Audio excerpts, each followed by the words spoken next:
Greetings, everybody. Welcome back again in another meeting. In our meeting of today, we're going to focus on three major elements that will make you a better English speaker. So if you're practicing English as a second language in Middle East or MENA, Middle East and North Africa, you will notice that because of Arabic, because of the structure of Arabic language, you kind of tend to alter your pronunciation or articulation of certain sounds, and then there's always this challenge of perfecting that sound, such as P sound in English, because we don't have this sound, unfortunately, in Arabic, except for some dialects in Middle East. However, this is not a challenge anymore because we have access to a ton of materials online, so we can keep our ears constantly stimulated and active to listen to this kind of beautiful sound. In addition to that, there are other elements that are very important.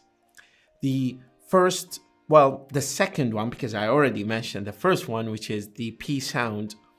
The second one is the past tense, and the third one is the present continuous, because a lot of English learners in English language get these two tenses confused. Well, the tense and aspect, the present simple and present continuous. So they always have this challenge of saying I stand here and I standing here, or I am standing here. It just gets confusing because both of them are the same meaning in Arabic language. So when we translate I stand here and I am standing here, to some extent, some translations give them the same identical translation, which is a big hassle to learners of English. So how do we overcome this sort of conundrum? How do we overcome this sort of obstacle just to make our pronunciation and our speaking more fluent and fluidy and probably we say clear? I can't find a word off the top of my head to describe the sort of phenomenon that just gives people the potential ability to speak English naturally, organically, and authentically. Now, there is no one single way to go around that, and there is no one single way to troubleshoot that.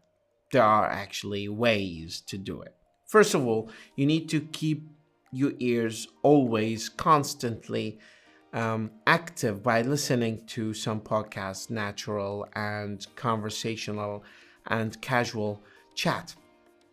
This sort of influx of listening to your mind is going to change your nerve receptors of language and just make you more probably susceptible to adopt and reuse or recycle the kind of language that you get often through, let's say, any sort of input, whether that's radio channels, podcasts, internet, YouTubes, any sort of tutorials that you watch on YouTube that can be accessible to you can benefit you to a larger extent. Second thing, English courses. Private English courses such as Udemy and Coursera. They offer you a ton of materials that you can access to for free. And actually, I have some links. I don't know if it is legal to post them on my YouTube channel. I'll try to find a way to get them delivered to you. But if you're in Iraq specifically, you can access to them through share links on Shabakati, which might go off the grid soon because of the legal issues. Another element that I just want to emphasize is the element, because I've just jotted down here some based on a conversation that I had with a learner yesterday. So that triggered this because it keeps recurring to me with tens actually of learners, that this is just a constant dilemma to a lot of them. The issue of before and ago. and that's just a syntactic problem in Arabic, because we say قبل 5 سنوات. So in English we say 5 years ago. And this is just the fronting and backing certain elements will definitely change and alter the meaning of the syntactic structure of the sentence in English. So that's another element that you should bear in mind and emphasize, especially if you are an English teacher. You should emphasize that element and just give your students enough access to materials to train them on that, just to constantly in spaced manner help them improve the skill of producing enough structures, enough sentences in English that will help them say ago instead of saying before. As non-native speakers and as native speakers, I still understand when people say before 5 years. But still, it doesn't make a good, authentic English sentence, because in English we say 5 years ago. It's the same meaning, it's just different. P, pronunciation is very important. You have to train your ears if you are working independently on your English. This is just a no-brainer, as we say in English. It's just something that you have to do and keep working on. It gives you the maneuverability. I'll just say it slowly. Maneuverability and the flexibility to, and probably accessibility to native speakers to help you understand them and be understood. So it's very important. So past tense is the third key point.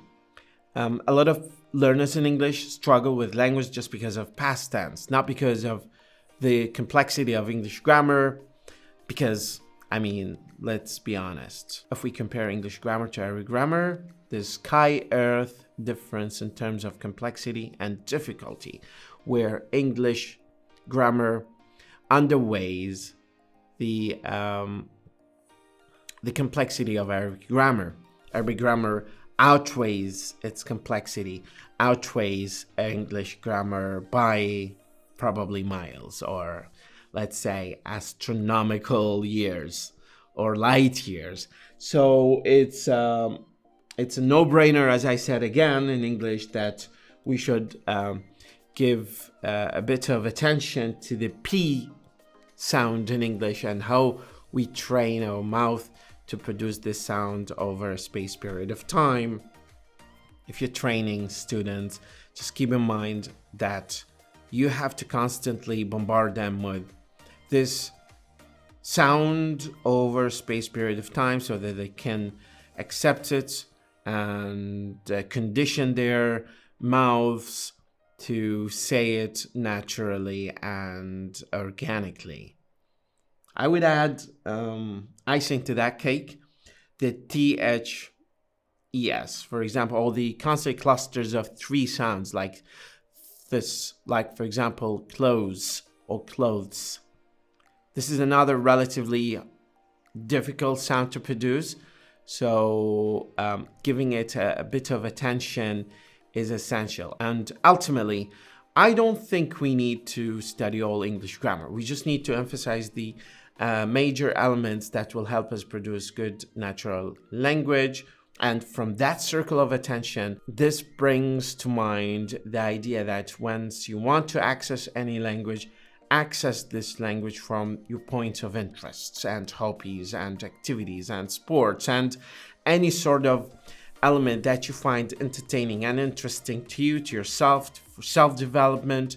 These are the elements where you can access language through, and then probably expand horizontally in this field of language to explore more vocabulary.